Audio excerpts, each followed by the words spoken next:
پاکستان کا انتظامی شعبہ گلگت بلتستان اور صوبائی دارالحکومت گلگت ماضی میں بدترین فرقہ وارانہ فسادات اور دہشت گردی کی لپیٹ میں رہا، حتیٰ کہ فرقہ وارانہ دہشت گردی اور نفرت سے جہاں سینکڑوں افراد قتل ہوئے، وہاں کئی علاقوں سے اقلیتی فرقے کے افراد نے نقل مکانی کی۔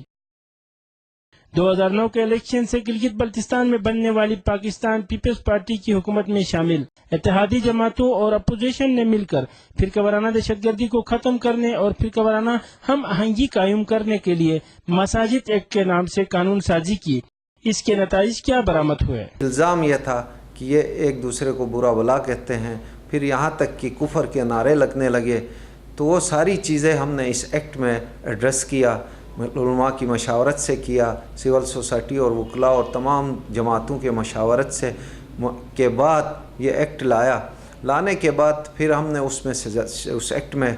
جو اس کے باوجود بھی جو کرے گا اس کو سزائیں بھی تجویز کی۔ اس ایکٹ بنانے کے بعد پھر گلگت میں دھیرے دھیرے حالات بہتر ہو گئے۔ اب 2015 کے انتخابات میں 2/3 اکثریت کے ساتھ کامیابی حاصل کر کے حکومت کرنے والی جماعت پاکستان مسلم لیگ نون بھی فرقہ وارانہ ہم آہنگی کو برقرار رکھنے کے لیے اقدامات اٹھانے کے لیے پرعزم ہے۔ موجودہ گورنمنٹ غیر جانبداری سے ہر ایک چیز کو کرنے کی کوشش کرتی ہے، چاہے وہ کیبنٹ میں نمائندگی ہو یا کونسل میں نمائندگی ہو۔ اس حوالے سے مساجد کمیٹیز کے جو ہمارے علماء کرام ہیں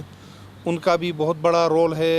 مذہبی جماعتوں سے تعلق رکھنے والے رہنما بھی فرقہ واریت کے خلاف بولتے دکھائی دیتے ہیں اور باہمی احتیاط کو ہی ترقی کے منزل سمجھتے ہیں۔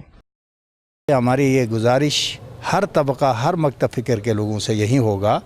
کہ جو باتیں آپ امن امان کے حوالے سے مشترکہ محفلوں میں سٹیجوں پہ کھڑے ہو کے کرتے ہو، وہی باتیں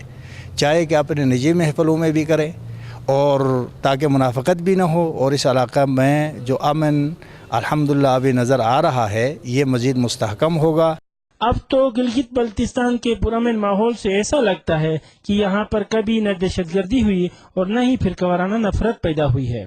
سماجی شخصیات امن کے قیام میں مساجد ایک کو اہم قرار دیتے ہیں۔ بنیادی جو اہم ایک اقدام کے طور پر ہم اس کو سمجھتے ہیں، ایک تاریخی اقدام تھا، وہ تھا مساجد بورڈ کا ضابطۂ اخلاق اور